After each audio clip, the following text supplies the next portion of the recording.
نبی پاک صلی اللہ علیہ وسلم کی حدیث ہے مسلم میں طبرانی میں، حضور نے فرمایا آؤ میں تمہیں پچھلے زمانے کے ایک ایماندار نوخیز ولی اللہ کی بات سناؤں۔ پچھلے زمانے حضور نے فرمایا پچھلے زمانے میں ایک بادشاہ جادو کے زور پہ حکومت کرتا تھا۔ جب وہ ایک جادوگر اس نے رکھا ہوا تھا تو جادوگر اس کو جادو بتاتا، وہ جادو کے زور پر حکومت کرتا۔ جادوگر بوڑھا ہو گیا تو کہنے لگا بادشاہ کو نوجوان میرے پاس بھیج دے، اب میں بوڑھا ہو گیا ہوں، میرا پتہ کوئی نہیں کب مر جاؤں۔ ایک نوجوان کی ڈیوٹی لگائی، بڑا زیرک سمجھدار، اپنے رعایا میں سے چن کے جو ذہین فطرت مزاج بچہ تھا وہ اس نے لگایا۔ اللہ کے محبوب علیہ الصلوۃ والسلام فرماتے ہیں بچہ جادو سیکھنے لگا، وقت گزرنے لگا۔ بچہ جب جادو سیکھنے جاتا تو رستے میں ایک راہب بھی تھا جو انجیل جانتا تھا، وہ اللہ اللہ سکھاتا، لوگوں کو حضرت عیسیٰ علیہ السلام کی تعلیمات سے آگاہ کرتا۔ اس نے دیکھا کہ یہاں بھی لوگ اکٹھے ہیں تو وہ بچہ اس راہب کے پاس بھی اٹھنے بیٹھنے لگا۔ اب جب اس کے ساتھ اس کی گفتگو بڑھنے لگی تو اس کو باتوں میں لذت آنے لگی۔ اس نے راہب نے پوچھا کہ تو کون ہے اور کس طرح سے آیا ہے، کیا تیرا معاملہ ہے؟ اس نے کہا جی میں جادو سیکھنے جاتا ہوں، آپ کی باتیں مجھے بڑی اچھی لگتی ہیں۔ اس نے کہا دین سیکھ، جادو سیکھنے والے کافر ہو جاتے ہیں، قرآن و دین سیکھنے والوں کو اللہ کامل ایمان عطا فرماتا ہے۔ فرمایا یہ سیکھ۔ بچہ بیٹھنے لگا، اس کے پاس آنے لگا، باتیں دل میں گھر کرنے لگی۔ ایک وقت آیا کہ مسلمان ہو گیا، اور مسلمان کیسے ہوا؟ بچہ کہتا میں تجربہ کر کے ہوا۔ اب میں تھوڑا سا وقت جادوگر کے پاس بھی جاتا اور باقی سارا وقت وہاں بیٹھتا۔ میں ایک دن جا رہا تھا تو رستے میں اژدہا تھا، بہت بڑا سانپ تھا، رستہ روک کے کھڑا تھا۔ یہ حضور نے بیان کی حدیث۔ نبی پاک صلی اللہ علیہ وسلم فرماتے ہیں بچہ کہتا ہے کہ رستے کے اندر سانپ ہے، رستے بند ہے، لوگ چھتوں درختوں پہ چڑھے، ہراش ہے۔ کہتے چھوٹا سا روڑا میں نے اٹھایا تو میں نے کہا اللہ اگر جادوگر سچا ہے تو اسے مار دے۔ چھوٹا سا روڑا میں نے پھینکا، اژدہا کوئی نہ مرا۔ پھر چھوٹا روڑا اٹھایا، میں نے کہا اللہ اگر وہ عالم سچا ہے تو اسے مار دے۔ اب جب میں نے روڑا مارا تو اژدہا مر گیا۔ میرے اندر سے گواہی آئی نہیں دین کی باتیں سچی ہیں، نہیں قرآن کی باتیں اسلام سمجھانے کے لیے عرض کر رہا ہوں، اگرچہ اس دور میں انجیل تھی۔ اللہ رسول کی باتیں اچھی ہیں۔ کہتے میں مسلمان ہو گیا، اب میں نے راہب کے پاس ہی رہنا شروع کر دیا، جادوگر کے پاس چھوڑ دیا۔ اس بچے نے آنا، بادشاہ پوچھتا کہاں زیادہ وقت گزارتے ہو تو وہ بات گول کر دیتا۔ وقت تیزی سے بڑھنے لگا، اللہ نے اس نوجوان میں طاقت پیدا کر دی۔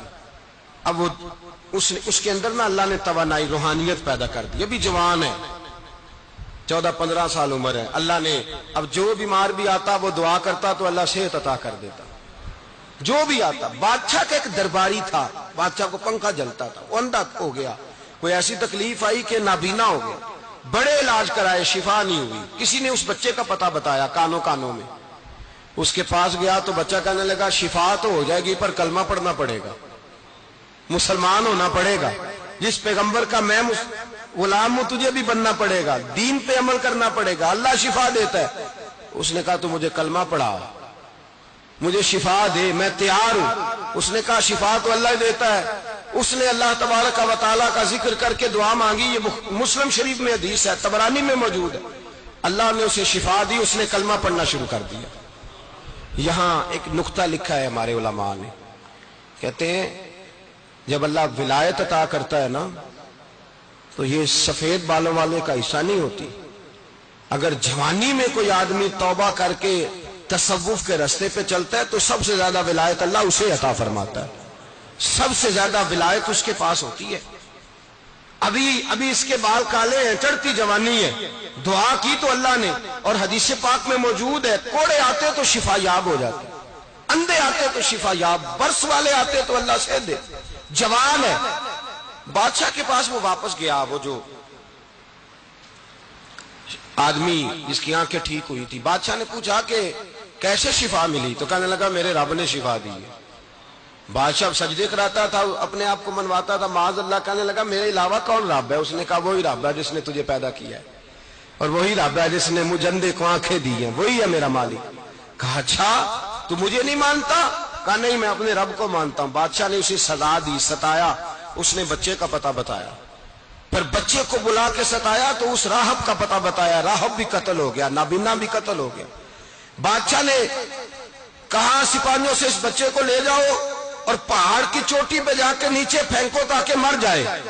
بچہ پہاڑ کی چوٹی پہ گیا تو ہاتھ اٹھا کے کہنے لگا یا اللہ میرے لیے نہیں اپنے لیے، میرے لیے نہیں اپنے لیے انہیں اپنی قدرت کے جلوے دکھا.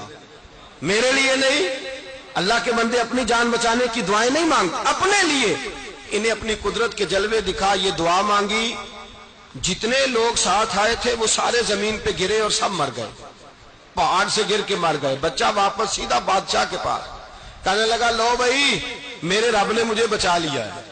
جوان کا ایمان دیکھو، میرے رب نے مجھے، بولو میرے اللہ نے مجھے ایمان کی گواہی دے رہا ہے، میں بچ گیا ہوں، تو جھوٹا ہے میرا رب سچا ہے.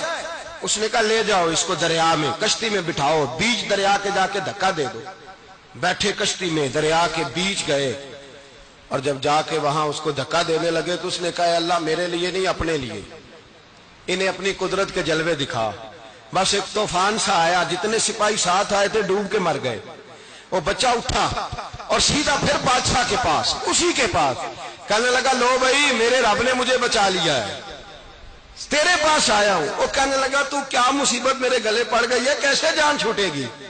تو بچہ کہنے لگا اگر تو مجھے باندھے درخت کے ساتھ اور سارے ملک کو بلائے، لوگوں کو اکٹھا کرے، پھر تو مجھے تیر مارنا، میں تجھے بتاؤں گا کیسے مارنا ہے، میں مر جاؤں گا.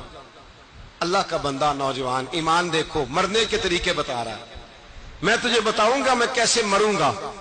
یہ بات کہی، بادشاہ نے سارا مجمع جمع کیا، ملک سارا باہر آ گیا، درخت کے ساتھ باندھ دیا.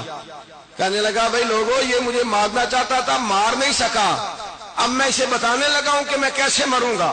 اسے کہو جب تیر مارے تو ساتھ میرے رب کا نام بھی لے، میں اپنے رب کے نام پہ جان دوں گا، ایمان کی پختگی میں اللہ کے نام پر جان دوں گا. اسے کہو رب کے نام پہ مارے، مر جاؤں گا. بادشاہ نے اللہ کہہ کے تیر مارا، پیشانی میں لگا، بچے کی روح پرواز کر گئی. جتنا مجمع کھڑا تھا سارا کلمہ پڑھ کے مسلمان ہو گیا، سارے مسلمان ہو گئے سارے. میرے رسول پاک سید عالم صلی اللہ علیہ وسلم نے نوجوانوں کو بتایا جب تمہارے اندر ایمان کی قوت آئے گی تو اللہ تمہاری مدد کرے گا.